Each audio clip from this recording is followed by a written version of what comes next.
Hey, how's it going, everyone? This is Spencer with CFSM Media, also with the Censorship Report, coming to you live from the United Patriots event here in Arizona. So we just had Shane over here, Shane Krauser, just speak, and then we also had Carrie Lake. So first off, I want to talk to you about what you do here and what you're teaching. Yeah, so our focus is Thomas Jefferson gave us the solution. He said, educate the people and tyranny will vanish like evil spirits at the break of dawn.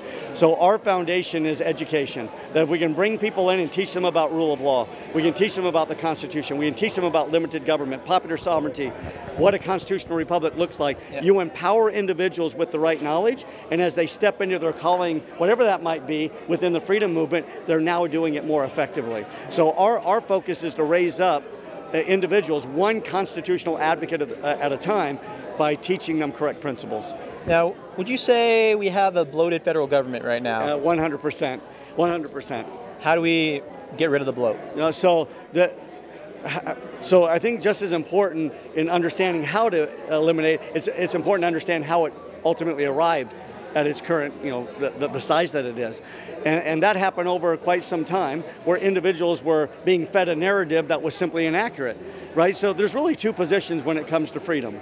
There's a belief that individuals are born free and that men and women with power can't be trusted. And as a result of that, you limit government.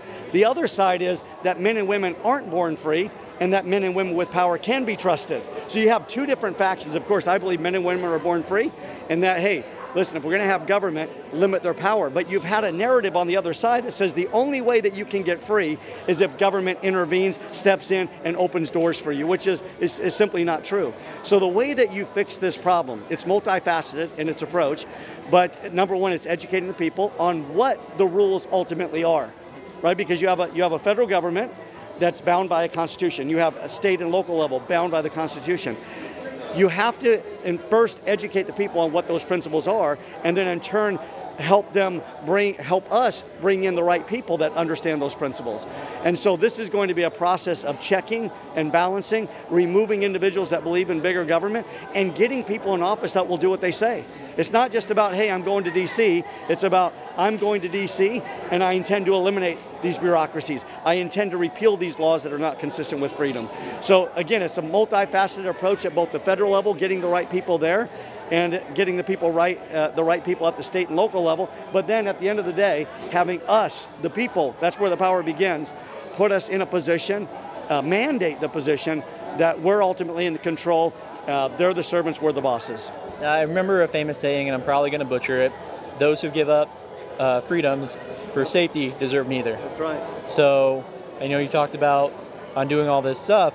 I mean, it's fair to say that all these administrative agencies that are in there right now, ATF being a big one that has been pushing against our gun rights, I mean, all these various agencies, they don't have that power per the Constitution. 100%. So I think Carrie talked about it tonight as well as what she could do as governor to basically ensure state rights, kind of backing off what you said in your speech.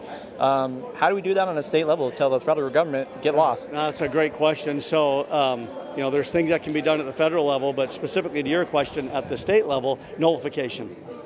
Right? You're seeing Governor DeSantis out in Florida exercising this principle of nullification, which is this.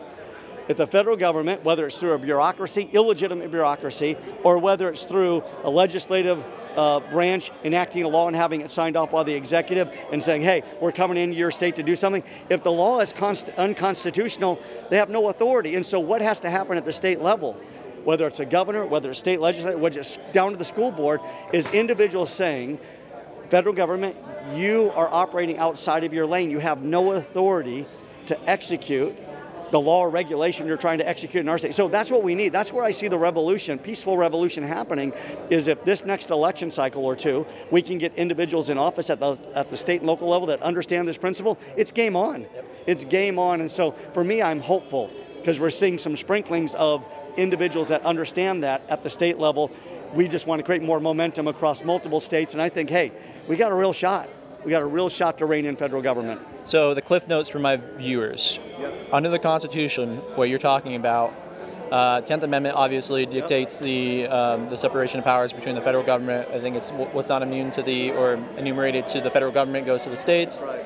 what other constitutional provisions go to what you're saying? Yeah, so number one, it really goes to the foundation of the Constitution. When you look at the legislative branch, they have enumerated powers. Article 1 outlines specifically what they're permitted to do. And if it's not listed there, they don't have the authority. Article 2 for the executive branch, they have specific enumerated powers, and if it's not listed there, they don't have it. Article 3, judicial branch, talks about the types of cases they're allowed to hear. So if we're talking to the viewers out there in terms of a basic understanding of how to start to win this battle, it's understanding LEJ. Article 1, legislative, Article 2, executive, Article 3, judicial. And we've got to start pushing the issue that if we have government operating in any of those three branches of government and they're operating outside of what's enumerated, just like you said, the 10th Amendment said the power is not theirs, it belongs to the states and to the people. And one final question in regards to that. I mean, you're talking about undoing all this damage over the years, this bad precedence. How do you undo this bad precedence? I got a friend, I won't name him, I won't name drop him, but he's on the other side, and he's the one that's like, oh, you know, we got to have more federal powers, yada, yada, yada. He was the guy that was like, during COVID, that Trump should have, you know, done executive orders to force his will on the states to that stuff. But then when we look, what happened? It was the states that made that problem worse. So this guy is arguing for federal control. I'm obviously here more of a fan of our founding fathers, not the bloated federal government. So how do you get rid of all this bad precedence? Like, because I know that's also going to impact the Supreme Court per its original founding. So understanding, number one, that the solution is not found in government. It's found in the principle of popular sovereignty, that the power that the people have to take to start taking their power back. So let me just tell you briefly what I did at the college level. I taught 15 years constitutional law at the collegiate level. And my students, when they come in on day one, I'd ask them 3 questions. Who here wants to be left alone? You get to decide how you live your life. Number 2, who here believes government should follow the rules? And number 3, who here believes you should be able to keep what you earn? Those are the principles that cross party lines.